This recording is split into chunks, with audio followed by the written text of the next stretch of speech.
Bom dia, igreja. Estava falando no primeiro culto, né? No culto das 9 horas. Estava dizendo que já estou meio rouco. Aí, fala de manhã, fala agora nesse culto. Acho que o pessoal da tarde vai sofrer para me ouvir. Mas, graças a Deus que estamos aqui para mais uma vez ministrar a palavra do Senhor. E durante a semana, na verdade já faz algumas semanas, o pastor Marcelo me ligou, falou acerca da viagem, pediu para que estivéssemos aqui, e eu fui meditar, fui orar, fui pedir a Deus uma direção acerca do que falar. O processo para a gente escolher é mais ou menos esse. A gente vai orar, pede a Deus a direção, busca um texto, monta, escreve um esboço, fica apresentando ao Senhor e traz para vocês.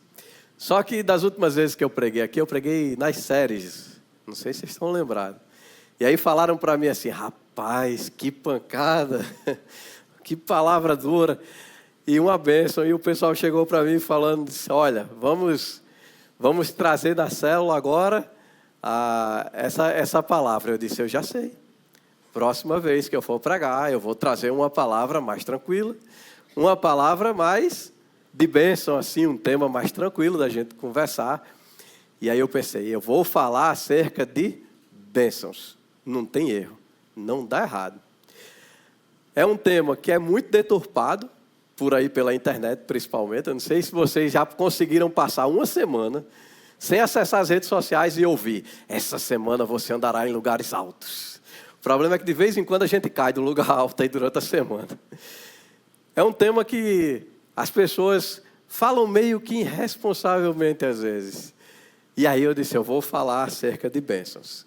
E aí quando eu comecei a escrever, começou a ficar difícil, porque para falar de bênçãos, você tem que falar de algo que ocorre antes, para que essa bênção se manifeste depois. E aí você vem com a história de luta, de tempestade antes, para que a gente possa falar de bênção. E depois eu refletindo sobre o tema, aí eu disse, não, mas a palavra, ela faz morada primeiro em mim. Como eu reajo frente a esses momentos? Como eu reajo quando está tudo bem e como eu reajo quando está tudo mal? Sabe aquela história assim, está tudo mal, aí você para, não sei vocês, eu sou assim. Olho para a Flávia, chego lá e faço, como é que pode? Logo eu? O que é que eu estou fazendo de errado? Como se fosse um sistema compensatório, né? As lutas que vêm. E aí, começo. Não, mas não podia, eu estou fazendo tudo certo. Rapaz, eu estou arrumando as coisas, eu estou tratando as áreas da minha vida que eu acho que precisam ser tratadas. Eu estou tentando não pecar, eu estou fazendo tudo. Rapaz, eu estou lavando a louça para a Flávia. Tipo assim, não tem como dar errado, eu não sei por que isso está acontecendo comigo. E eu fico buscando essas justificativas. Quando está tudo bem, aí eu paro, faço, rapaz, podia ser assim sempre. Deus podia me abençoar dessa forma e eu não ter lutas, não ter problemas e caminhar assim direto. É aquela história. Eu vou ter sombra, eu vou ter água fresca, eu não vou ter nenhuma conta para pagar. É uma vida sem grandes emoções, mas eu queria. Não é não? Chegou ali, terminou, está tudo tranquilo, terminou o mês, tudo se encaixou e eu vou prosseguindo. E aí eu vi que era um defeito que eu também tinha, acerca de bênçãos. Era um pensamento errado que eu também tinha acerca de bênçãos. E aí a gente vai e faz o quê? Quando a gente está meio sem direção ou meio perdido, a gente vai para a Bíblia, ora e pede o direcionamento do Senhor. Lá vai Lázaro estudar. Lá vai Lázaro trazer ou buscar um texto que falasse sobre isso, mas sobre uma perspectiva de Jesus no centro. Sempre que a gente fala sobre, e aí é uma experiência minha, sempre que a gente fala sobre a tempestade, sempre que a gente fala sobre lutas, a gente tem aquela ideia de, mas Deus vai chegar, eu vou ser abençoado e eu vou sair da luta, o foco está em mim. Ou quando a gente fala acerca de luta que os nossos irmãos estão passando, nós vamos passar, essa pessoa vai ser abençoada, a igreja vai orar e essa pessoa vai ter vitória, essa pessoa vai ser vitoriosa. O foco está na pessoa. E aí eu fui buscar um texto onde o foco estivesse no querer, ou que o foco estivesse na vontade soberana de Deus. Daqui a pouco eu vou dizer qual é o texto.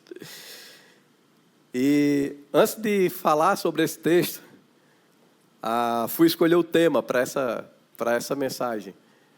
E sobre alguns temas que a gente foi escrevendo, ficou um tema que diz o seguinte: entre calmarias e tempestades. E o pastor Estênio Márcios, escrevendo uma música intitulada Tapeceiro, que é uma excelente metáfora que compara a nossa trajetória a uma obra que é tecida por Deus. Ele diz assim, ele começa essa música dizendo assim: vai fazendo o seu trabalho, incansável, paciente no seu tear. Tapeceiro não se engana, sabe o fim desde o começo. Traça voltas, 1000 desvios, sem perder o fio. Ele está falando que aquilo que a gente vem conversando ou tentando construir desde o início dessa mensagem. Vamos falar sobre bênçãos, colocando Jesus no centro? É um convite para mim e para você nessa manhã. Eu queria que você abrisse sua Bíblia no Evangelho do Senhor Jesus Cristo, conforme escreveu Mateus, capítulo 14, do verso 22 ao 33. E você vai me dizer: eu já sei até onde essa mensagem vai terminar. Amém, glória a Deus. Às vezes as maiores verdades bíblicas, né, são simples. A gente não precisa nem de muita explicação para descobrir. Então vai lá. Mateus, capítulo 14, versículos 22 ao 33.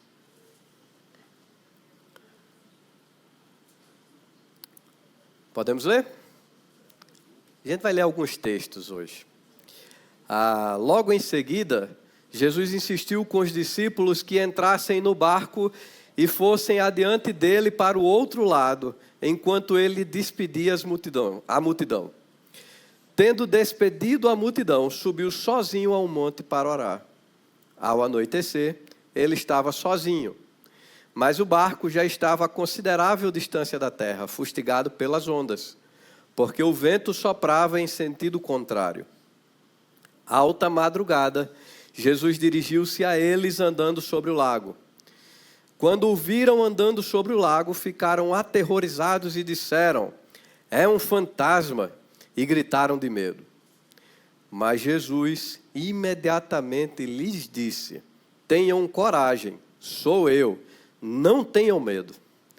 Senhor, disse Pedro, se és tu, manda-me ir ao teu encontro sobre as águas. Venha, ele respondeu. Então Pedro saiu do barco, andou sobre as águas e foi em direção a Jesus. Mas, quando reparou no vento, ficou com medo e, começando a afundar, gritou: Senhor, salva-me!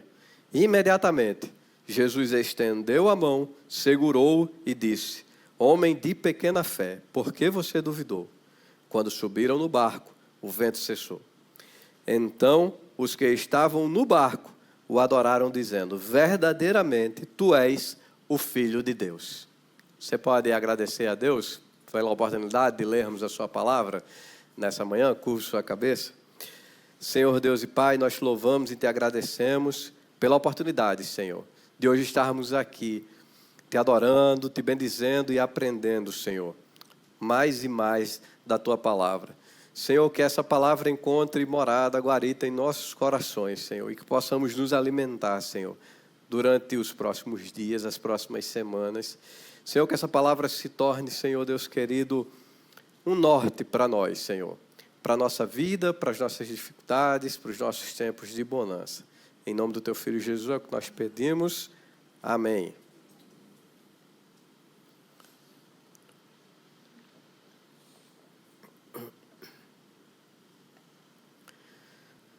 Uma multidão, os discípulos, um mar, um barco e Jesus. Deixa eu te fazer uma pergunta: o que é que pode dar errado nessa história? Você já leu o texto. Então, assim como eu, muito provavelmente a resposta é simples e a resposta é a tempestade. Quando a gente vê esse texto, se a gente olhar esse texto muito rapidamente, a gente vai entender que naquele cenário que estava se desenhando, o que estava dando errado, o que estava saindo do controle, o que estava sendo o não esperado na jornada, é exatamente a tempestade. Sempre lemos essa história com um foco. O nosso foco muitas vezes é a multiplicação de pães e peixes. É um milagre. E é muito bom. É muito bom falar de milagre. Mas sempre a gente pega esse texto e fala assim, olha, quando você não tiver, Jesus pode vir miraculosamente multiplicar aquilo que você tem, ou ainda mais, Ele pode até fazer surgir o que você não tem e você viveu o milagre. Outro foco que nós temos quando lemos esse texto é a tempestade.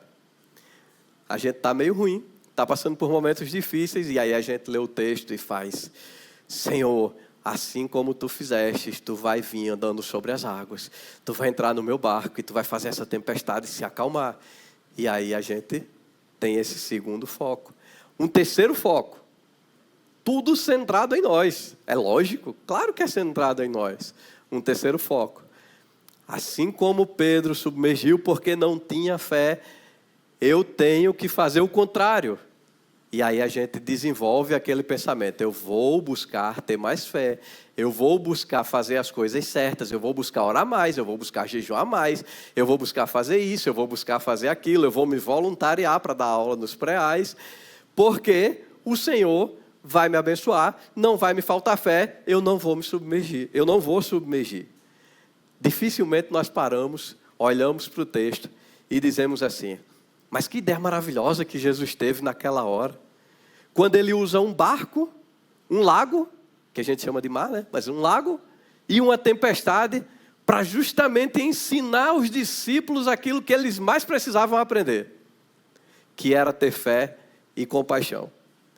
Quando a gente fala assim, de primeira, fica até estranho. Tem isso no texto? Tem. Esse é um daqueles textos que a gente, para entender o contexto, se socorre de outras leituras.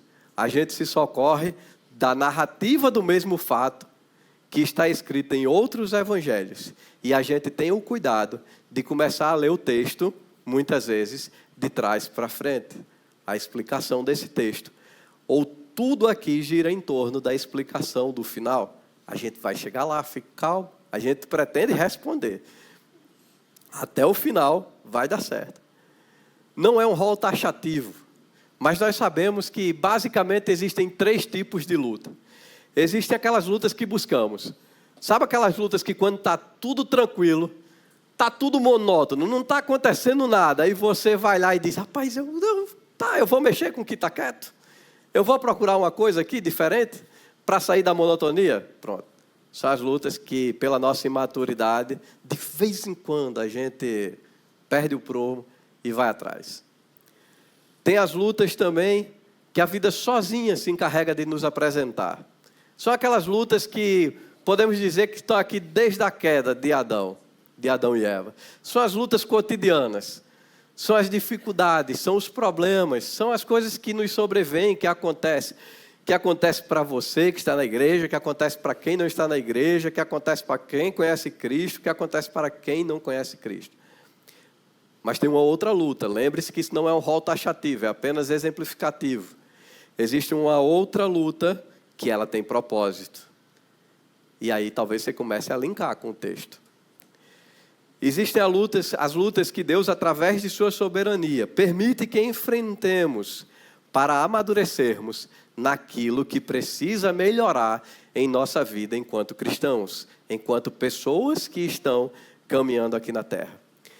Se eu consigo identificar que esse texto trata dessa luta, então hoje, toda essa construção que a gente está fazendo serve para as lutas que Deus permite, através de sua grandeza, de sua soberania, que nós passemos para amadurecer. Mateus, capítulo 6, versículo 52. E aí a gente precisa desse texto para a gente fazer o exercício da leitura do final para o início. A gente já leu o capítulo todo lá de Mateus, os versículos todos de Mateus. E agora em Marcos, capítulo 6, versículo 52. Abra aí. A gente está indo bem devagar. Porque o interesse é que você entenda o contexto dessa passagem, para você poder entender as lições que nós vamos aplicar daqui para frente. Marcos capítulo 6, versículo 52 diz: pois não tinham compreendido, os discípulos, não tinham compreendido os milagres dos pães, antes o seu coração estava endurecido. Faltava compaixão para aqueles discípulos. Vamos agora montar o nosso cenário para a gente poder entender esse texto. Jesus Cristo sabe da morte de João Batista, logicamente fica triste, decide retirar-se, decide afastar-se, decide ir para um lugar sozinho com os seus discípulos. A multidão, alguém vê que Jesus está se retirando e indo para um lugar distante. Começa a falar um para o outro: olha, Jesus está ali, Jesus está indo para aquele lugar.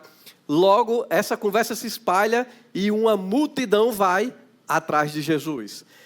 Quando essa multidão chega para Jesus, Jesus poderia ter continuado o seu retiro, não ter falado, não ter tratado, não ter abençoado aquela multidão naquele momento, mas o que é que Jesus faz?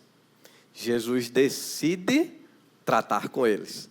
Jesus começa a ensinar, Jesus começa a curar, Jesus começa a libertar, Jesus começa a fazer milagres e maravilhas. Enquanto isso vai acontecendo, os discípulos que estavam ali, vendo tudo aquilo, eles começam a ficar incomodados com uma situação, que é como esse povo vai comer, como esse povo vai conseguir se alimentar. Nós estamos aqui num deserto, não tem para onde ir, como esse povo vai se alimentar? E aqueles discípulos chegam com uma decisão para Jesus, é mais ou menos assim: Jesus, despede esse povo, manda esse povo embora, faz com que eles sigam o caminho deles, não tem onde se alimentar. Só que Jesus, diferente dos discípulos, glória a Deus por isso, Jesus chega e faz assim: deem a eles o que comer. E os discípulos: não, mas não pode, ainda que comprássemos, ainda que tivesse onde comprar. E aí Jesus: o que vocês têm? A gente entra na história da multiplicação dos pães e peixes. Jesus alimenta aquela multidão, mas Jesus vê o que ninguém vê. Jesus vê os discípulos com os corações endurecidos, sem compaixão em relação à multidão, e decide tratar com eles. E aí Jesus, após a multidão estar alimentada, ele diz assim: eu vou orar, e vocês vão entrar no barco, passar para o outro lado. Pronto. Agora nós já temos o contexto desta mensagem. Jesus estava mandando que eles entrassem no barco e passassem para o outro lado, porque Jesus queria tratar algo que ninguém via. Faltara compaixão aos discípulos em relação à multidão. Eles só queriam se livrar do problema. Logo, um barco, um mar e uma tempestade se forma o plano pedagógico de Deus para abençoar a vida dos discípulos. Se vocês olharem, se vocês começarem a analisar o texto dessa forma, vocês vão entender que o foco, apesar da necessidade de ser dos discípulos e da multidão, o foco agora está na soberana vontade do Senhor de tratar com os discípulos, ou de nos tratar, se nós quisermos trazer essa mensagem para nós hoje. Então, sabendo que essa passagem versa acerca de uma circunstância criada por Cristo para tratar com os seus discípulos, vamos separar 5 rápidas lições para podermos aprender algo com esse texto. A primeira lição: tempestades fazem parte da caminhada e são necessárias para o nosso amadurecimento. Essa talvez não é uma boa notícia para a primeira lição. As pessoas que gostam de estudar oratória iriam dizer: rapaz, a primeira lição você traz algo impactante, algo bom, algo que prenda a atenção, algo que chegue e traga o ouvinte para cá. Mas calma. As tempestades fazem parte, sim, e quanto antes nós aprendermos isso, mais nós poderemos caminhar baseados na verdadeira fé. E a verdadeira fé é aquela que não pede ou não exige de Deus aquilo que Ele não prometeu. Talvez um dos maiores problemas dos nossos dias hoje seja cobrar de Deus, disfarçado de uma oração, de uma petição, coisas que Ele não nos prometeu. O Senhor não nos prometeu que não passaríamos por lutas, por provações. Então, as tempestades, elas fazem parte da caminhada. E elas, nesse caso específico, estudando esse texto, nós podemos ver que quando Cristo está no centro dessa narrativa, essa tempestade serve para que eu e você, nós possamos amadurecer. Era cura para um lado, era ensinamento para o outro. O ministério de Jesus estava, digamos, em um crescimento constante, as pessoas estavam ali ouvindo muito a Cristo, eram multidões que se juntavam, era um contexto muito favorável, e em que pese o capítulo 14 começar com uma notícia muito triste, que é a morte de João Batista decapitado, nós estamos vivendo ali um tempo que a gente pode dizer que era de calmaria. A gente pode dizer que estamos vivendo ali, que aquelas pessoas estavam, os discípulos estavam vivendo um tempo onde estava tudo tranquilo, onde eles mandavam de uma certa forma na situação. Só que alguns teólogos afirmam que Jesus, sondando o coração dos discípulos, e com base na declaração de Marcos, de que eles estavam com o coração endurecido, muito provavelmente, essa falta de compaixão é porque os discípulos não tinham sido alvo do milagre que aconteceu ali na multiplicação de pães e peixes.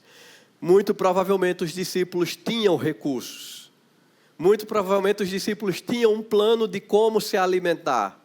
Muito provavelmente os discípulos sabiam que em alguma hora poderia acontecer algo, até de milagre da parte do mestre, e eles se alimentarem. O que faltava para eles era compaixão em relação aos outros. Era compaixão em relação aos irmãos. Então, em meio à calmaria, estava a multidão usufruindo da presença de Cristo. E os discípulos estavam com o coração endurecido. Mas o Senhor Jesus, traçando voltas, 1000 desvios, sem perder o fio, sabia do que aqueles discípulos precisavam. Então, no versículo 22, Jesus insiste que eles entrem no barco. Logo, eles têm a seguinte situação. Nós temos a seguinte situação. Os discípulos, um lago, um barco e uma ordem. Eles precisavam entrar no barco e atravessar o mar.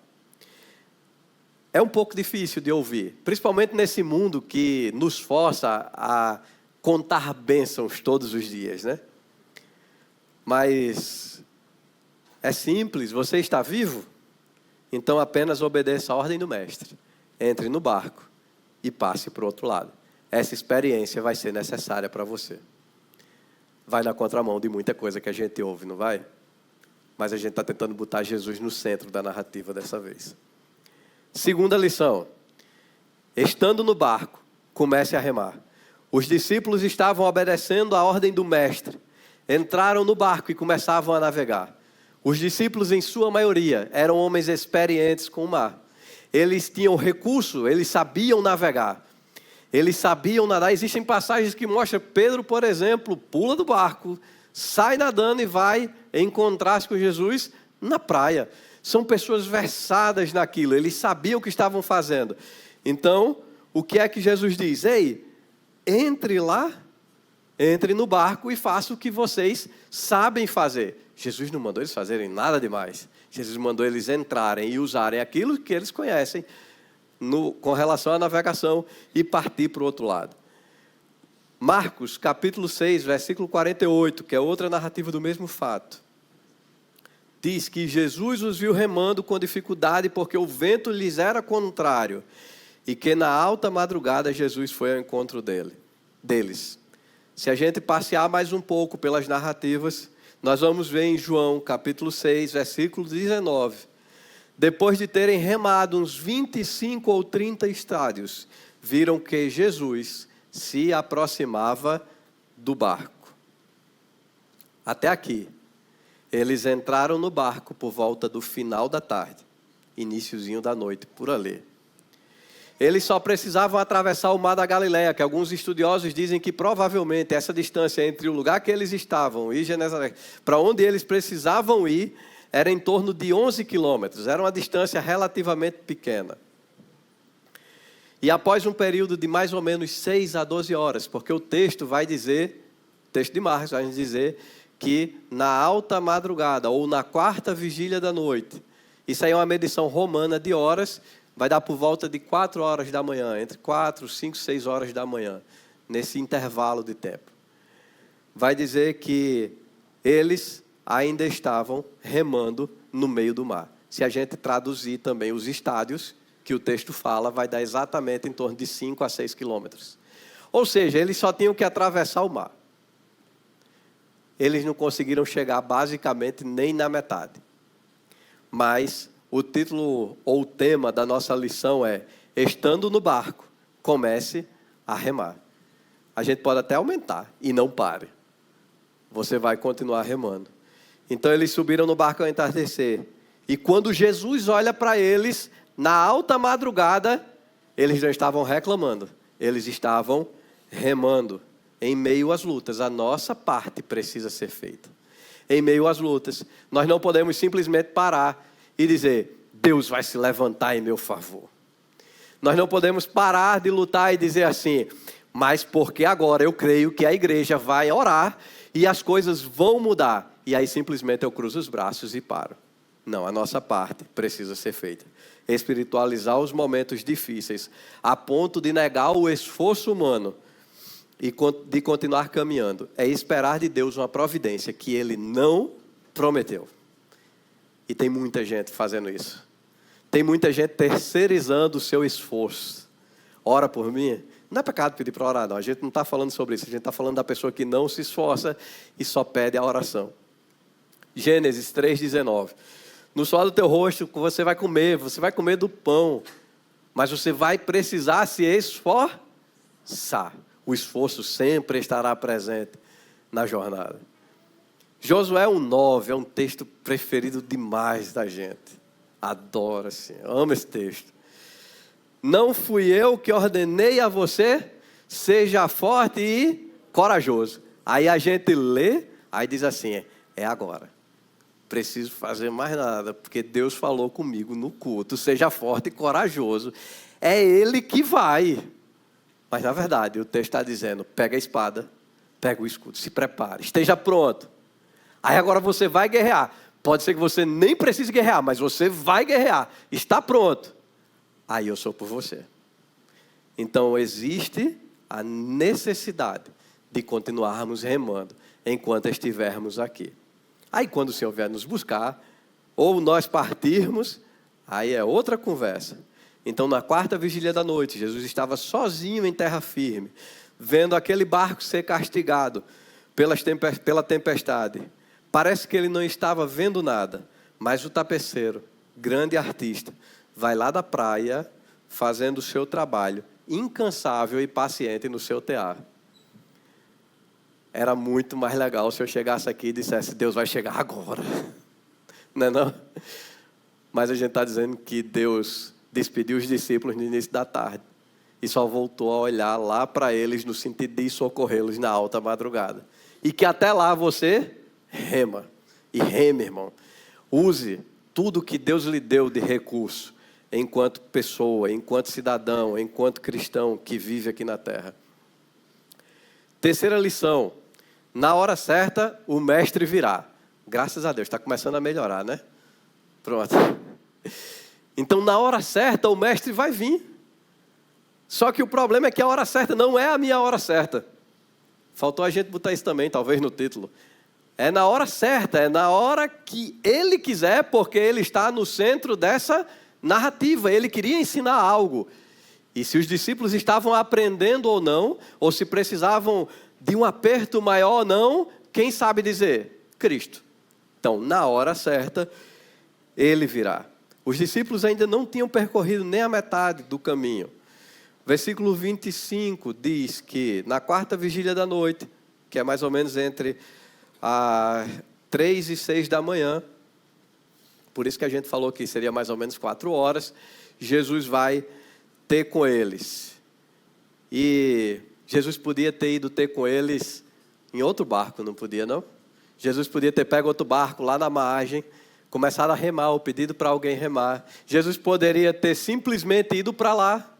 Jesus podia ter feito de várias formas, mas Jesus decide ir andando. Aí você faz, e o que é que tem? Andando sobre as águas. É só isso. Tempestade, ondas balançando o barco, você sem controle de nada, e Jesus vem andando sobre o mar. Você olha para esse texto e aí você vai precisar de uma explicaçãozinha histórica, para você entender o que os discípulos passaram.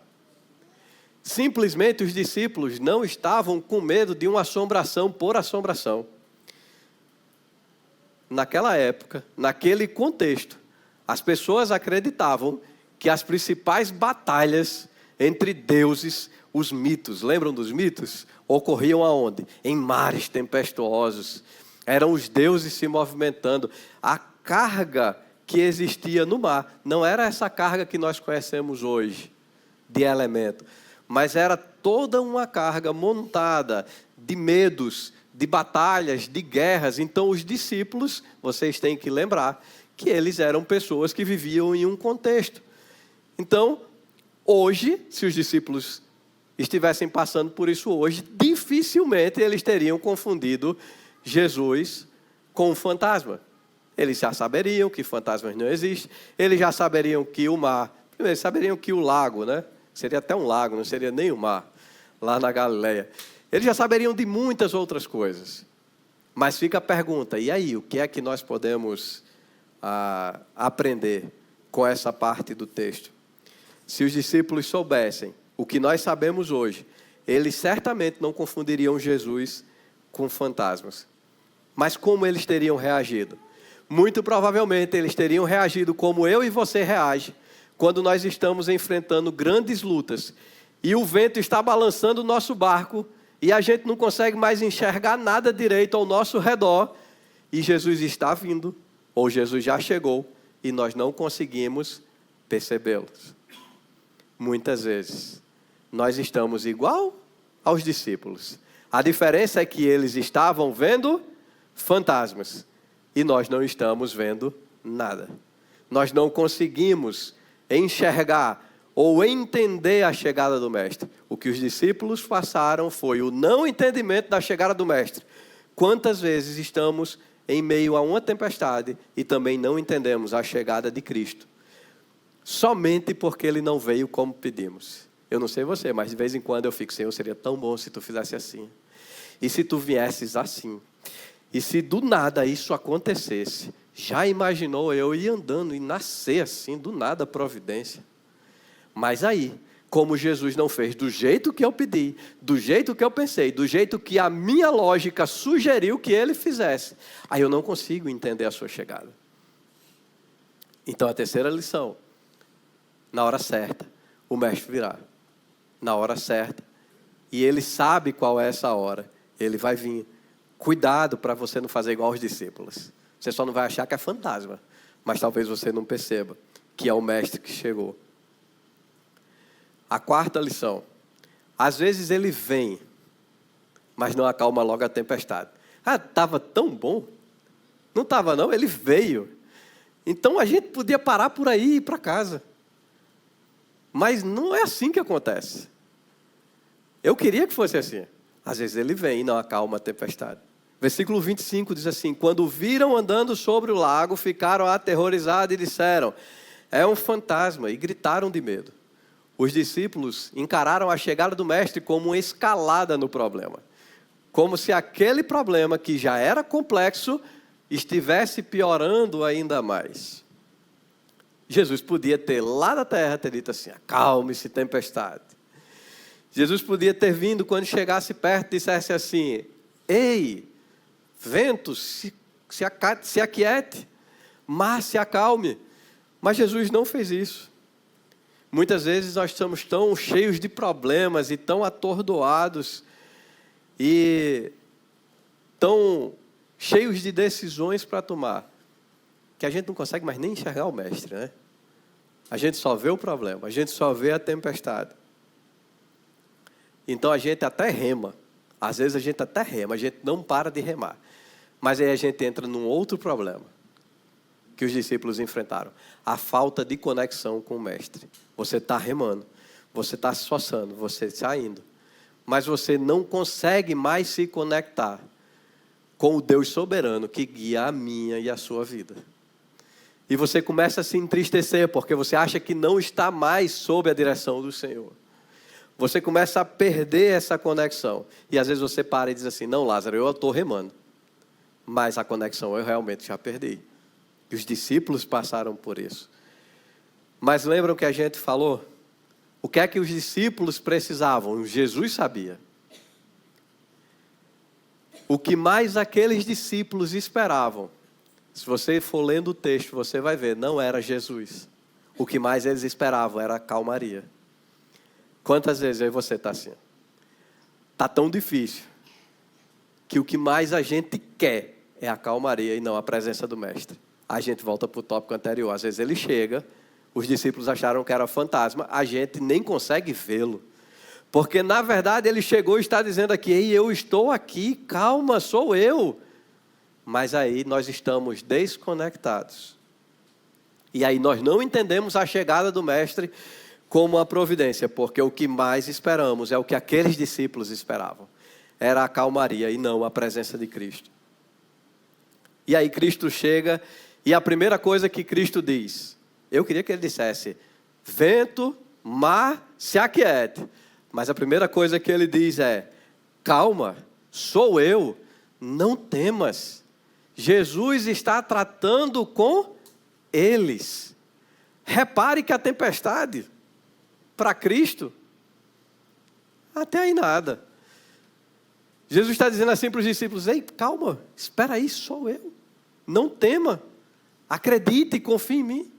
Os discípulos viram a multiplicação de pães e peixes para os outros. Agora eles estavam prestes, ou precisavam, ver um milagre para eles. Um milagre para que a fé deles fosse ressignificada. Havia algo a ser tratado no coração e na mente dos discípulos. Calma, sou eu, não temais. São palavras que se eu e você hoje guardar no nosso coração, nós vamos passar pelas tempestades que nos sobrevêm e vamos ter vitória com muito mais tranquilidade. Porque sabemos que Cristo veio, que Ele morreu na cruz do Calvário, mas que Ele ressuscitou, está sentado à destra do Pai, e Ele governa a minha e a sua vida. Amém? Então, ouvir essas palavras, entre ouvir essas palavras e a tempestade cessar de verdade, houve um período de tempo. Repare que a gente vem construindo algumas lições. Já estamos na quarta. A tempestade nem sinal de ir embora. Até agora, Jesus tinha um plano. Jesus executa o plano. Jesus está tratando os discípulos. Então, quantas vezes o Espírito Santo bradou no nosso coração e disse, calma, sou eu, não temais. E nós, porque somos imediatistas, começamos a esmorecer na fé. Não sejamos iguais aos discípulos. Quinta lição. Antes mesmo do milagre, a tempestade pode perder a sua grandeza. Os discípulos estavam apavorados com a chegada de Cristo. Pedro, achando que a tempestade era pouco, ainda diz assim, mestre, se és tu, deixa eu ir ter contigo. Aí o que é que Jesus faz? Opa, vem. E aí Pedro desce do barco, começa a andar em direção a Jesus. No caminho, em direção a Cristo, Pedro perde o foco. Perde o foco em Cristo e no seu poder. E Pedro, em meio àquelas ondas, ele começa a afundar. Ele vai e começa a submergir. Quando Pedro começa a submergir, Jesus o pega pela mão e o livra da morte. Se você reparar, Pedro era um homem experiente no mar, como a gente já falou. Mas Pedro está ali já sem conseguir. Pedro vem remando desde o entardecer. E agora Pedro começa a submergir, já sem forças ali. E Pedro só tem forças para fazer uma coisa, que é clamar. Senhor, salva-me. Pedro só tem força para fazer isso. E isso foi o suficiente para Jesus, que vem vindo andando sobre o mar, pegar na mão de Pedro, conversar com ele e Pedro ter a sua fé ressignificada. Alguns escritores vão falar que Pedro vai dando passos até Jesus e esses passos, por falta de fé, tornam-se passos de fracasso. Mas ao ter o encontro com o Mestre, a tempestade não precisa cessar. Só o encontro com o Mestre foi suficiente para fazer Pedro voltar ao barco, andando sobre as águas, que antes era a sua morte certa. Então, Pedro, ele começa a experimentar algo diferente. E o Wayne Grudem diz no livro Bases da Fé Cristã que, se eu tenho uma verdadeira fé salvadora, não creio mais simplesmente em fatos sobre Jesus. Em vez disso, confio pessoalmente em Jesus para me salvar. Existe uma grande diferença entre ouvir acerca de e confiar em Jesus para nos salvar em meio à tempestade. Então, o texto fala que eles retornam para o barco e os passos de fracasso na fé dados por Pedro em direção a Jesus agora são refeitos da maneira correta. A tempestade não abala mais a fé de Pedro. Ela continua lá, mas Pedro entendeu o poder de Cristo e a tempestade foi ressignificada, ou a tempestade tomou uma outra dimensão. Pedro volta andando sobre as águas, a tempestade parou? Não. A gente não está falando se Pedro foi ousado ou se Pedro foi corajoso. A gente está falando que ele passou por uma dificuldade na ida e agora ele desfruta da presença do Mestre na volta. E a tempestade ainda não tinha cessado. E Pedro voltando, caminhando com Cristo, eles sobem no barco. E aí sim, a tempestade cessa. E os discípulos que estavam no barco dizem, verdadeiramente tu és o Filho de Deus. Pedro teve um encontro um pouco antes. Pedro entendeu as coisas um pouco antes. Então, enquanto os discípulos adoram após a tempestade cessar, Pedro estava desfrutando do milagre lá com Cristo, voltando, andando sobre as águas. Caminhando sobre o mar tempestuoso, Pedro desfrutou da presença daquele que é maior do que qualquer tempestade. Repare que se você ler esse texto da forma como estamos lendo, você vai ver que a tempestade é só um elemento da narrativa. Você vai ver que a tempestade não tem esse poder. Você vai ver que a tempestade é apenas a circunstância que Deus trouxe para tratar. Mas que aqui está a provisão de Deus em nos fazer amadurecer para continuar na jornada. E a conclusão? Entre calmarias e tempestades, existe Deus. Ele está no centro de tudo. Ele nos ama, nos ensina e nos prepara para o céu. Hoje nós vimos que tempestades fazem parte da caminhada e algumas são necessárias para o nosso amadurecimento. Vimos que estando no barco, reme, comece a remar e continue remando. Na hora certa o mestre virá e essa hora pertence a ele. Às vezes ele vem e não acalma logo a tempestade. E aprendemos também que antes mesmo do milagre, a tempestade pode perder a sua grandeza. Quando a gente vai ler essa história, linkando essa história com as outras narrativas do mesmo fato, e lendo, muitas vezes, o final para entender o começo e assim desenhar todo esse quadro, nós vamos ver que ali todos precisavam de algo. A multidão precisava de pão. E os discípulos precisavam de fé e compaixão. Mas todos precisavam de alguma coisa. Aos que tinham fome, Jesus foi lá e providenciou a bonança em forma de pão e peixe. Aos que tinham um coração endurecido, o Senhor fez diferente. Ele providenciou uma tempestade para os fazer amadurecer na fé. E aí, lá no início, eu falei para você, qual é o problema? A gente sempre acha que é a tempestade. Mas depois de tudo isso, a gente vai ver que ambas as posturas, ou que ambas as intervenções divinas foram gloriosas. Foi glorioso multiplicar pão e peixe para uma multidão que precisava de alimento, porque a nossa fé é prática, já vimos isso aqui várias vezes. Mas foi glorioso também participar de todo aquele contexto de tempestade para desenvolver compaixão e fé. Então, todos precisavam de algo e foram atendidos. Às vezes estamos como a multidão, se deleitando na presença de Cristo, mas o coração endurecendo por algumas coisas que vão acontecendo na caminhada.